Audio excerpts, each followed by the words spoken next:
Welcome everyone back to weekly weather updates, and in today's video we're going to have a look at the latest from the live radar, run through the UKV, have a look at the precipitation and the temperature over the next 5 days, as it is going to be turning quite a bit cooler as we head into the start of the new working week. By Tuesday and Wednesday, many areas, especially in the north and west, are going to be well below average in terms of the temperatures, with some pretty chilly conditions around, showers coming in from the northwest as well. Some of these could even be wintry over some of the higher ground, and it's all due to the fact that we're seeing some northern blocking returning, and we're going to see a pretty chilly northerly blast with polar maritime air returning. Now, it's kind of a perfect wintry setup if we were in January or February, but now being in June is not going to bring anything too incredible, just as I said, quite a bit below average for the time of year.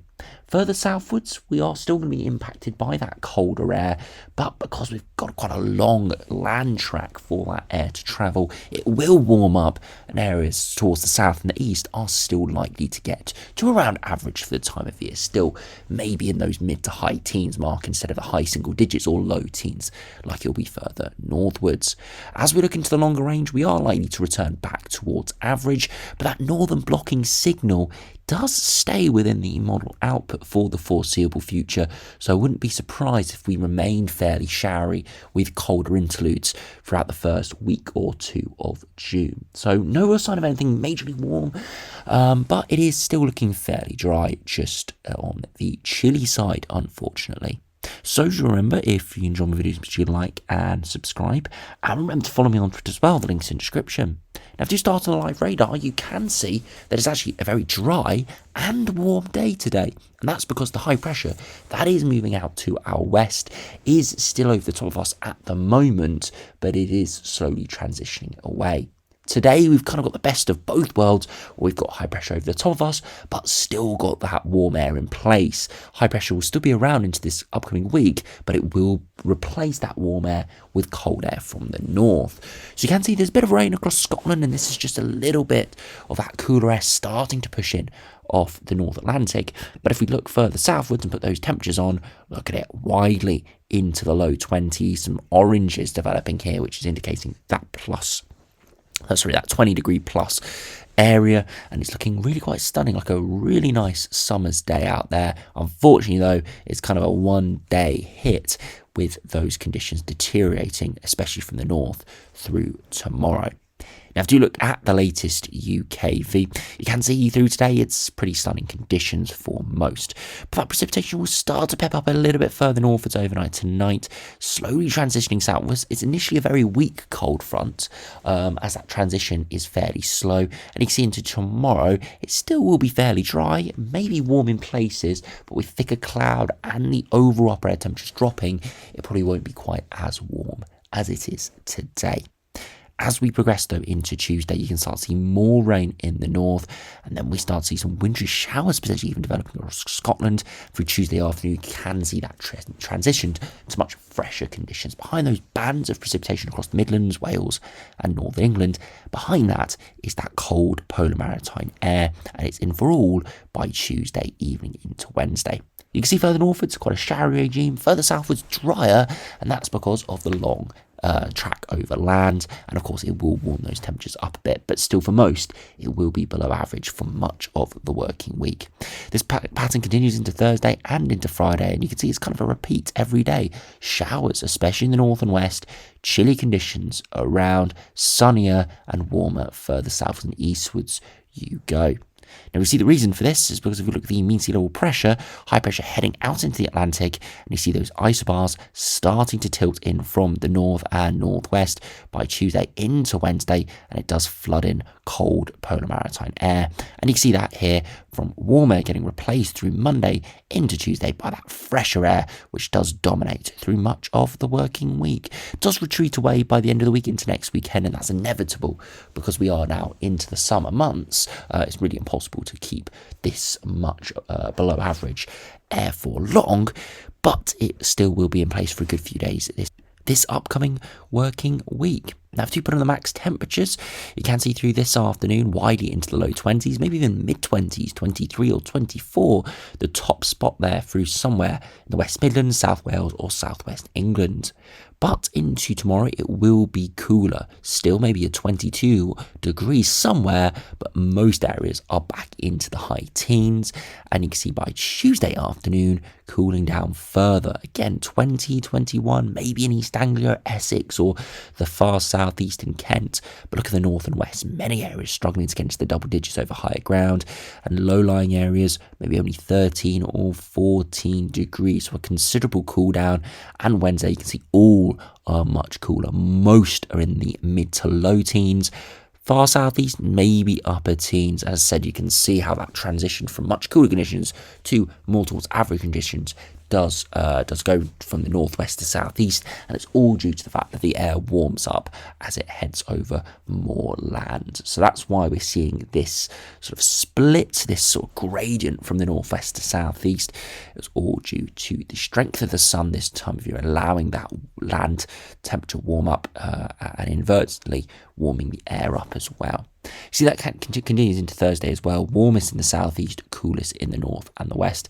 You see overnight conditions widely into the single digits, maybe even low single digits or towards freezing over some of the higher ground in Scotland. So a very chilly next few days coming up in the north, milder in the south, but still only touching average at best.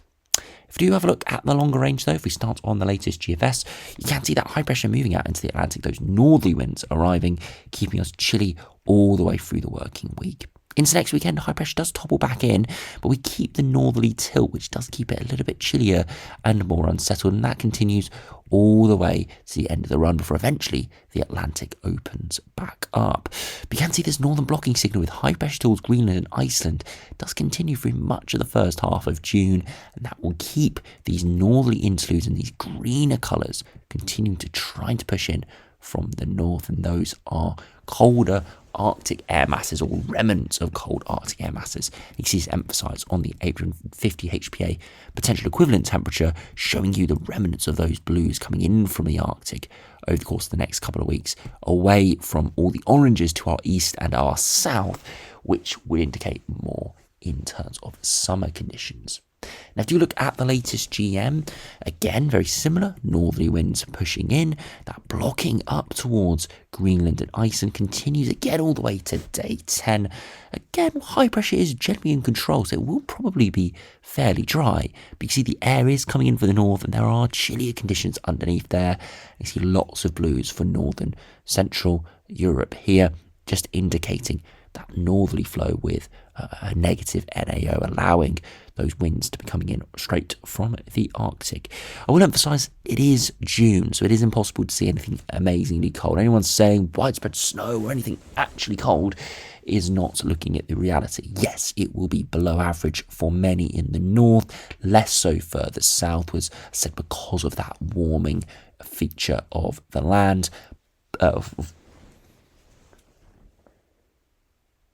because of that warming feature of a longer land track. But it is still chilly for the time of year, particularly very chilly, as I said, in the north. But do compare to the ECMWF, again, northerly wind arriving through this week. That blocking remains to our north and stays very strong, and all the way to day 10, we're kind of in the worst possible scenario. That blocking allowing chillier air to move in, but it also traps a low with a cut-off feature over the top of us, not only bringing chilly air within it, but it also has lots of precipitation. And if we do zoom in, we're likely to see lots of rain. So it would be cold, but would be very unsettled. The other runs have been chilly, but nowhere near as unsettled as this ECMWF run. So ECMWF kind of showing the worst possible conditions, cold and unsettled, because not only would we see seeing rain, but with those colder conditions, the temperatures in the day, look at that, even towards the south, 13 to 15 degrees at best, which doesn't sound terrible, but for this time of year, that's around 6 to 8 degrees below average, so it would be pretty miserable indeed out there for early June if this scenario did come off. Fingers crossed we don't see this. If you do finish by looking at the latest ensembles, you can see the latest GFS. So this big drop in upper air temperatures early next working week.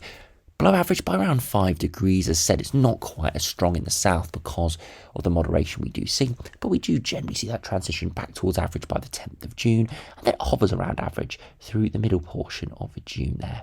Precipitation is fairly low, at least initially, before it does start to return again as we head into the middle of the month, and that's probably due to the fact low pressure is starting to break through. A northerly wind has got drier air associated with it, so even though the synoptics are more unsettled, we're actually less likely to see beefy showers because of the lack of moisture in the air. But if we do compare it to Glasgow, for example, a much bigger drop, around 8 to 10 degrees below average here, with the average being close to 4 or 5 degrees.